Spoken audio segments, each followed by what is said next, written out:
வணக்கம். இன்னைக்கு நாம ஒரு மிக சுவாரஸ்யமான, அதே சமயம் அப்படியே சீட் நுனியில உட்கார வைக்கிற ஒரு வரலாற்று நிகழ்வை பத்தி தான் ஆழமா அலச போறோம்.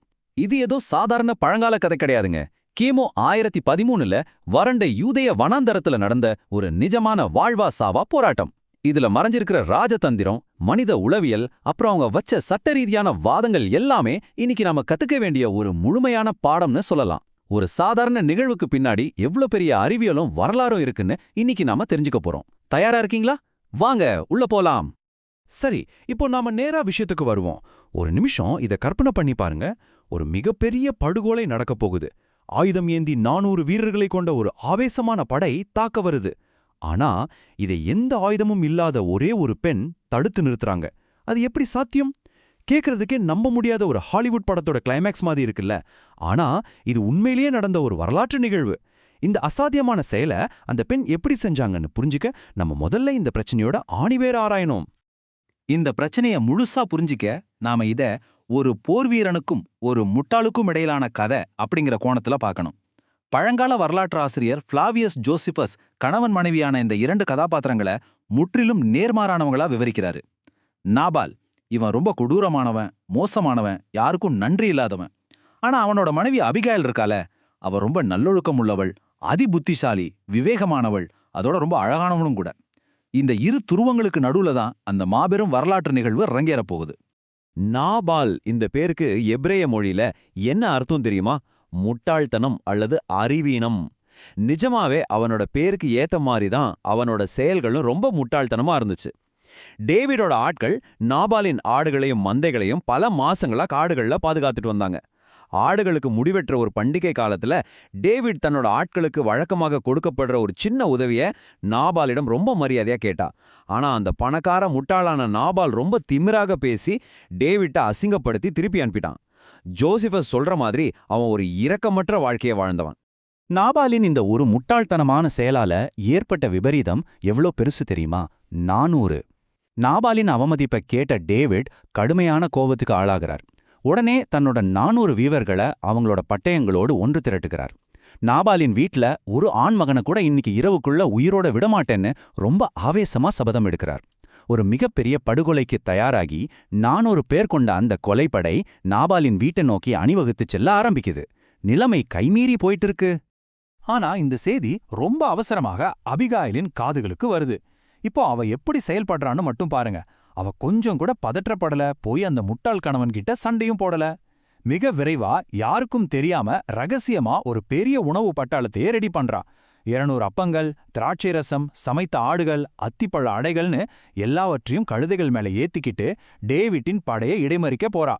இங்க ஒரு பிரமிப்பான விஷயம் என்னன்னா, ஒரு பெரிய போரை நிறுத்த அவ வீணாக நிறைய பேசல, வெறும் 153 எபிரேய வார்த்தைகளை மட்டும்தான் பயன்படுத்தினா. இது ராஜதந்திரத்தோட ஒரு மிகச்சிறந்த பாடம்னே சொல்லலாம். இப்போ நாம ரொம்ப உற்று கவனிக்க வேண்டிய இடம் இதுதான். அவ பயன்படுத்திய அந்த அதிநவீன உளவியல் மற்றும் நடத்தை அறிவியல் உத்திகள் ரொம்பவே ஆச்சரியமானது. கோபத்துல கொந்தளிச்சிட்டு இருக்கிற ஒரு படையிடம் போய் எமோஷனலா பேசினா வேலைக்கு ஆகாதுன்னு அவளுக்கு நல்லாவே தெரியும். அதனால முதல்ல நிறைய உணவை கொடுத்து அவங்களோட அடிநலின் அளவை குறைக்கிறா. இது உடலியல் ரீதியாகவே அவங்கள அமைதிப்படுத்துது. அப்புறம் என்ன பண்றா? 14 முறை என் ஆண்டவனே அப்படின்னு ரொம்ப மரியாதையா கூப்பிட்டு டேவிட்டின் கௌரவத்தை உயர்த்தினா. கடைசியா டேவிட் எதிர்காலத்துல ஒரு பெரிய அரசராக போற மாண்பை கூறி அவரோட மூளையில இருக்கிற தர்க்க ரீதியான பகுதியை தூண்டி அந்த சண்டையிடும் மனநிலையிலிருந்து அவர் அப்படியே வெளியில கொண்டு வரா. ரொம்ப பிரில்லியன்ட் இல்ல? எந்த ஒரு சமாதானமோ முழுமை அடையணும்னா அதுல சில முக்கிய கூறுகள் இருக்கணும். அபிகாயலின் இந்த உத்தி பழங்கால மத்திய கிழக்கு ஒப்பந்தங்களை அப்படியே உரிச்சு வச்ச மாதிரி பிரதிபலிக்குது. அவ 3 பரிமாணங்கள்ல டேவிட்டுக்கு இழப்பீடு தராங்க. முதலாவது, உணவுப் பொருட்கள் மூலமா கொடுக்கப்படுற பொருள் சார்ந்த இழப்பீடு. இரண்டாவது, நாபால் செஞ்ச அந்த பெரிய தவறுக்கு தானே பொறுப்பேற்று என் மேல பழிய போடுங்க அப்படின்னு சொல்ற வாய்மொழி இழப்பீடு. மூணாவது, ரொம்ப முக்கியமானது, கடவுள் உங்களை இஸ்ரவேலின் அரசராக மாற்றுவார்னு சொல்ற தீர்க்க தரிசன இழப்பீடு. இந்த 3 சேர்ந்ததுதான் ஒரு முழுமையான சமாதான கட்டமைப்பு. அபிகாயில் வெறும் உணர்ச்சிகளை மட்டும் நம்பியிருக்கல, ஒரு தலை சிறந்த வழக்கறிஞரை போல சட்ட ரீதியாகவும் வாதாடுறாங்க. டேமிம் அப்படிங்கிற ஒரு முக்கியமான எபிரேய வார்த்தையை இங்க நாம கவனிக்கணும். இது சட்டவிரோதமான ரத்தம் சிந்துதலை குறிக்கிற ஒரு தடவியல் வார்த்தை. ஒருவேளை டேவிட் இப்போ பழி வாங்கினா அது மோசையின் சட்டப்படி எவ்வளோ பெரிய குற்றமா மாறும்னு அவ ரொம்ப தர்க்கரீதியா சுட்டி காட்டுறா. இன்னைக்கு இருக்கிற நவீன ஒப்பீட்டுச் சட்ட ஆய்வாளர்கள் கூட அவங்களோட வாதங்கள் பழங்கால ஹிட்டைட் ஒப்பந்தங்கள் அப்படியே ஒத்திருக்குன்னு ரொம்ப ஆச்சரியமா குறிப்பிடுறாங்க. அவங்க பேசின அந்த 153 வார்த்தைகள்ல ரொம்ப ரொம்ப முக்கியமான அச்சாணி போன்ற வரி இதுதான். ரத்தம் சிந்துவதிலிருந்தும் பழி வாங்குவதிலிருந்தும் கர்த்தர் உங்களை தடுத்து நிறுத்தியிருக்கிறார். எவ்வளோ ஆழமான வார்த்தைகள் பார்த்தீங்களா? தான் இறங்கி வந்தா தன்னோட கௌரவம் குறைஞ்சிடும்னு டேவிட் நினைக்க கூடாதுங்கிறதுக்காக கடவுள் தான் டேவிட்டை தடுத்து நிறுத்துகிறாருன்னு சொல்லி அவரோட அரச மாண்பை அப்படியே அவள் காப்பாத்துறாங்க. இது டேவிட்டின் தார்மீக சிந்தனையை அப்படியே தட்டி எழுப்புது. அபிகாயிலின் இந்த அதீத புத்திசாலித்தனத்தால் அந்த பெரிய படுகொலை தவிர்க்கப்படுது. டேவிட் சமாதானமாகி திரும்பி போயிட்டாரு. அபிகாயில் அமைதியாக வீடு திரும்புறா. ஆனா அடுத்த அத்தியாயம் அங்கேதான் ஆரம்பமாகுது. நாபாலின் வீழ்ச்சி. அவ வீட்டுக்கு போனப்போ நாபால் என்ன பண்ணிட்டு இருக்கான் தெரியுமா? ஒரு அரசனை போல பெரிய விருந்து வச்சு முழுமையா மது போதையில சுயநினைவே இல்லாம கிடக்குறான். நிலைமைய புரிஞ்சுகிட்ட அபிகாயில் அவசரப்பட்டு அவங்கிட்ட அப்போ எதையும் சொல்லல. காலை வரைக்கும் ரொம்ப பொறுமையா காத்திருக்கா. இது அவங்களோட அசாத்தியமான சுய கட்டுப்பாட்டை காட்டுது. காலையில போதை தெளிஞ்ச உடனே நேத்து ராத்திரி நாம எவ்ளோ பெரிய ஆபத்திலிருந்து தப்பிச்சோம் அப்படிங்கிற உண்மைய அபிகாயில் நாபாலிடம் சொல்றா. அந்த வார்த்தைகளை கேட்ட உடனே நாபாலின் உடல் கடுமையான அதிர்ச்சிக்கு உள்ளாகுது. வரலாற்று ஆசிரியர் ஜோசிஃபஸ் இதை ரொம்ப தத்ரூபமா விவரிக்கிறார். நாபாலின் இதயம் செயலிழந்து உறைந்து போய் அப்படியே ஒரு கல்ல போல ஆகிட்டான்னு பதிவுகள் சொல்லுது. இன்றைய மருத்துவ மொழியில சொல்லணும்னா அந்த அதீத பயத்தினால அவனுக்கு ஒரு கடுமையான மாரடைப்போ அல்லது பக்கவாதமோ வந்திருக்கலாம். இந்த நிகழ்வுகளின் காலக்கோட்டை நாம கவனிச்சோம்னா ஒரு விஷயம் ரொம்ப தெளிவா புரியும். 10 மணி நேரத்துல அபிகாயல் டேவிட்டை தடுத்து நிறுத்தி தன்னோட குடும்பத்தை காப்பாத்துறா. 12 மணி நேரம் கழித்து நாபால் போதை தெளிந்து அந்த அதிர்ச்சியான உண்மையை கேட்கறான், உறைஞ்சு போறான். அடுத்த 10 நாட்கள் நாபால் எந்த அசைவுமே இல்லாம ஒரு கோமா நிலையில கிடக்குறான். கடைசில மரணமடைகிறான். நீதி சில நேரங்கள்ல தாமதமாகலாம், ஆனா அது ஒருபோதும் மறுக்கப்படாது அப்படிங்கிற அபிகாயிலின் ஆழமான இறையியல் நம்பிக்கையை இந்த நிகழ்வு ரொம்ப திட்டவட்டமா உறுதிப்படுத்துது. நாபாலின் வீழ்ச்சிக்கு பிறகு இந்த கதையோட இறுதி மற்றும் முக்கியமான கட்டம் அரங்கேறுது. நாபால கடவுள்தான் தண்டித்தார் அப்படிங்கிற செய்தியை கேள்விப்பட்ட உடனே டேவிட் கொஞ்சம் கூட தாமதிக்கல.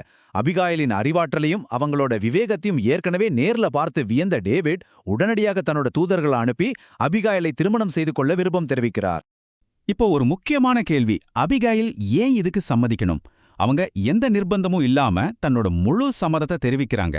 ஏன்னா அந்த காலத்துல ஒரு விதவையாக அவளுக்கு பாதுகாப்பும் சமூக நிலைத்தன்மையும் ரொம்பவே தேவைப்பட்டுச்சு.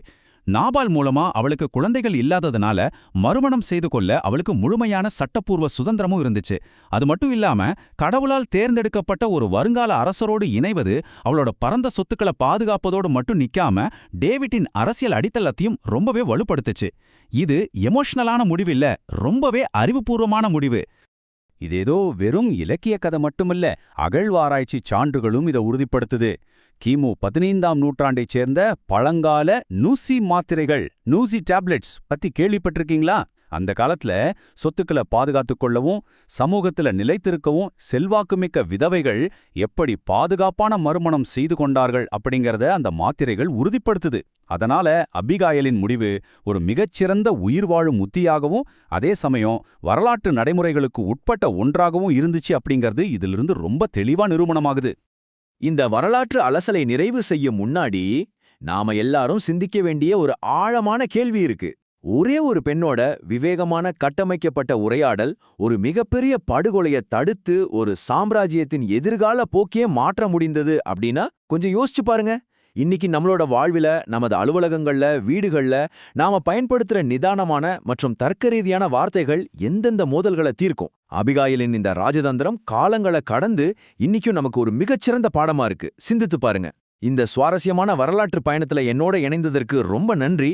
மீண்டும் ஒரு சிறப்பான அலசலில் உங்களை சந்திக்கிறேன்.